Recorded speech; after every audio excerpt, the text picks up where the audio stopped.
So as I mentioned that I'm leaving, I'm very pleased to, for his first speech since being named chairman of the Rules Committee for the next Congress, I'm very happy to yield such time as he may consume to the very thoughtful, dedicated, and hardworking gentleman from Dallas, Mr. Sessions. And let me say, Mr. Speaker, that there are lots of hard workers in this House.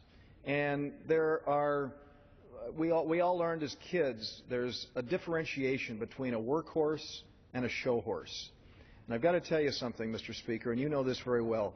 There is no Democrat or Republican in the United States House of Representatives who works any harder than Pete Sessions, and I'm very pleased, Mr. Speaker, that he is going to be succeeding me as chairman of the House Rules Committee, and I, of course, yield to him such time as he might consume. The gentleman from Texas is recognized for such time as he may consume. Mr. Speaker, thank you very much, and to my dear and distinguished friend, the young chairman of the Rules Committee, David Dreyer, thank you very much. It is David's leadership, not just in the Rules Committee, but I believe to all of us here in the House of Representatives, that David has led us to be a more open, thoughtful body, a person who used his time and position, power of the Rules Committee to, in the committee that's upstairs, to speak with all the members of this body about their ideas that they represent and to make this a more open body. This institution is better because of David Dreyer, and I am very aware of what lies ahead for me. But David, you have done a great job, and thank you very much. Mr. Speaker, I rise today really to support what Chairman Dreyer and this gentleman, Mr. McGovern, have been speaking for, and that is a rule and the underlying legislation.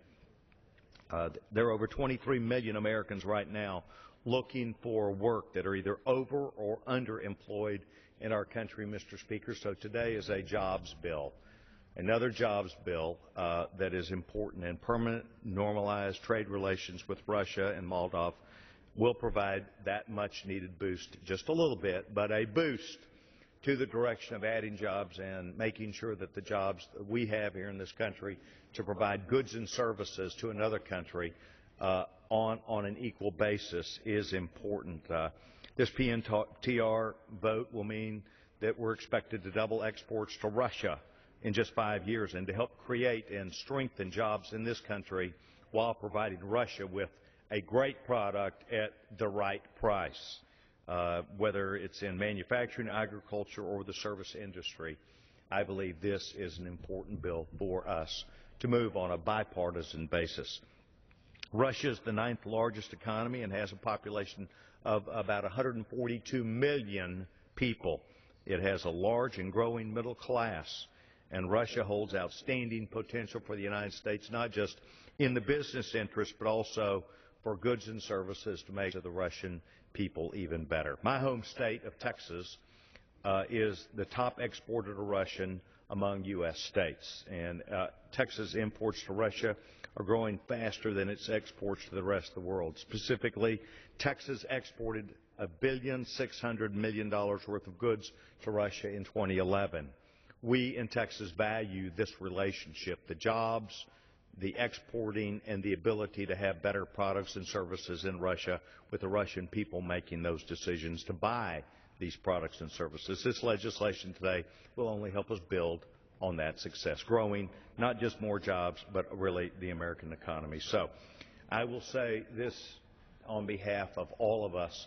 This is an important bill. We needed to work together. We need leadership of this body, all the members, as well as the Senate and the President to make this happen. I will yield to the gentleman. I thank my friend for yielding. And Mr. Speaker, as I was sitting here listening to the very thoughtful remarks of my successor as chairman of the House Rules Committee, it reminded me of what really got him onto the Rules Committee and got him engaged with me. And interestingly enough, Mr. Speaker, it was this issue. Yeah.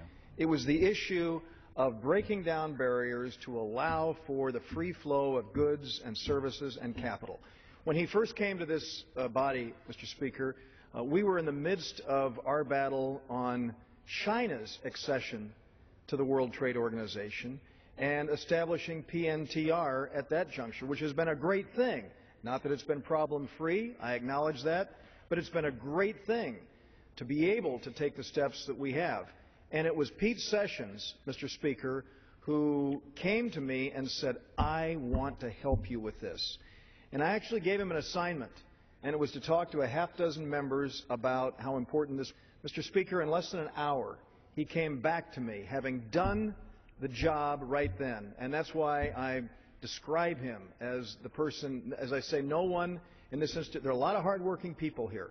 There are a lot of hardworking people on both sides of the aisle, but no one has been more diligent and worked harder than my friend Pete Sessions. And I thank my friend for yielding. I thank you, gentlemen, for reclaiming my time. This is the kind of energy and leadership that David Dreyer expects from members as he gives them not just tasks but opportunities. And the young chairman gave me that opportunity, and I took full advantage of it. And as I recall, we were 10 out of 10.